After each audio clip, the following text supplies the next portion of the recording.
Hello. This is probably one of the most embarrassing things I've ever done, and I don't know, I'm really excited about it as well because I'll be talking a lot about how I view myself, I guess, and it's a really personal thing for me, and sometimes that has been used to hurt me, and I'm scared, to say the least. But thank you guys so much for the love that you shared and the interactions.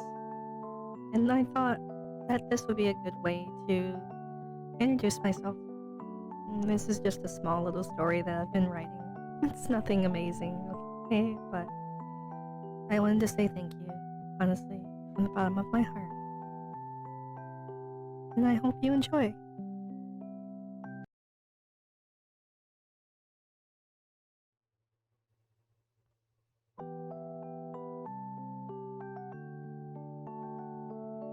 The computer logs off as the words goodbye flash on the screen. For a brief moment, before powering down, a young girl with long white hair, pink eyes, lets out a huge yawn and stretches, plopping down on her bed with a smile painted across her face. It was such a lovely day. The little witch was so tired from meeting all of her new friends on an online website called Chirper. There, humans could post under a username to meet online, play games, share ideas, and become friends. Teroko used this website as a means to learn more about being human. She couldn't wait for bedtime. She looked over at her stuffed bunny rabbit. It stared back up at her with big brown eyes. "Good night, Sir Hopper. Please watch over us and protect us from bad dreams, okay?" She said. She said to the stuffed bunny, giving him a big cuddle. "Good night to you too. I know you can hear me somewhere deep down inside," she whispered with a yawn before closing her eyes and drifting into sleep. The next morning, when the sun rose bright and early, the little witch opened her eyes to see her mother standing over her, looking down at her. "It's your first day at human school, Tara. Breakfast is on the table and your uniform is hanging behind the door," the mother said in a jovial manner. Mother always seemed happy to do little things for Tara and her siblings. Even though they were in the same house, Mother was hardly able to be around as much as she wanted to because of work.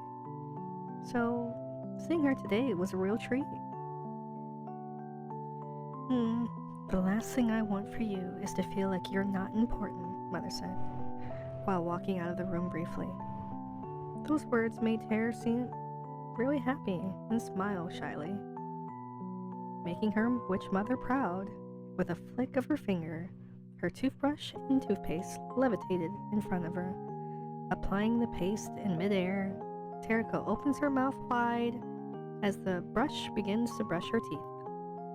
With another flick of a finger, her clothes come off of the hanger and start to slip over her body. It was a little clumsy to stand on one foot while the socks figured themselves out onto her toes and her feet. The university uniform fit perfectly, she thought while admiring herself in the mirror. Filling her book bag full of human books she was instructed to have on her very first day, she naturally grabbed her grimoire and held it for a moment. "What am I doing? I can't bring this. Father says it's too dangerous," she said to herself as she delicately ran her fingers down its golden spine. This would be the first time that she's been away from her grimoire since she was a little girl. That made her feel uneasy. She knew she needed to trust herself and know that her father was right, but if she was extra careful, there wouldn't be any danger. How just be extra cautious with it and make sure nothing bad happens. It'll be fine, she said as she closed the grimoire and placed it into her book bag. Then, she tied her hair up in a tight ponytail. Mother came out of the bedroom, dressed in a business suit for her job. She smiled at her daughter, who had just finished getting ready. "Are you excited for school? I'm sure you'll make lots of new friends," Mother said. "I am excited. I'm gonna learn magic and how to be a good human," the little witch replied with a smile, putting on her witch's hat. Mother hugged her tightly and kissed the top of her head. "Yes, but we need to blend in. You'll learn to be human too. It's imperative to our survival with humans," Mother said. The witch nodded in agreement. With the two of them heading downstairs to eat breakfast, Terako couldn't help but notice the smell of bacon and eggs cooking in the kitchen.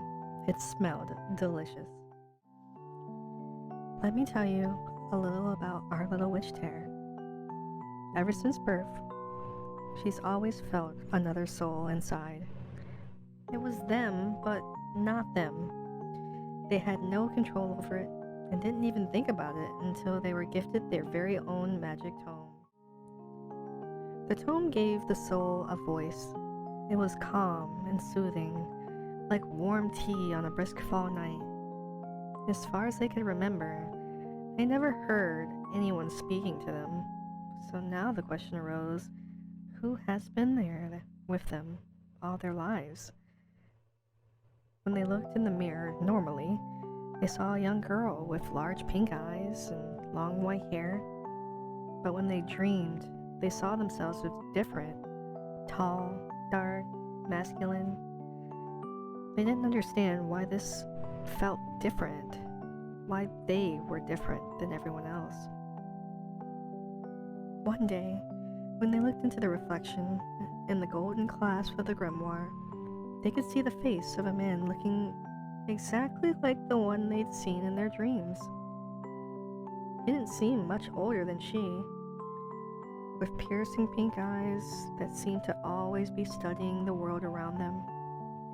They wore hooded black robes with an intricate golden runes etched along the seams. The tome itself was thin and lightweight, despite the vast number of pages hidden inside it. "I know you," Ter said.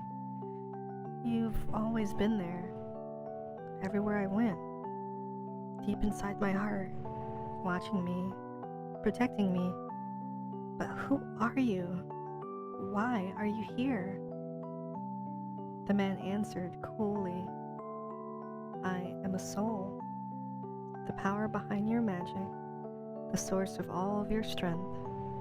I am your bravery, I am your anger, I am your envy. You must learn to use it wisely. I will teach you everything I know, but you must listen. You must master your magic and yourself. If you do that, then you may come closer and closer to finding who I truly am, who we truly are," the man said. She didn't understand what the man meant by "we," but didn't stop them from trying to understand. All she knew was that they had to keep this a secret for now.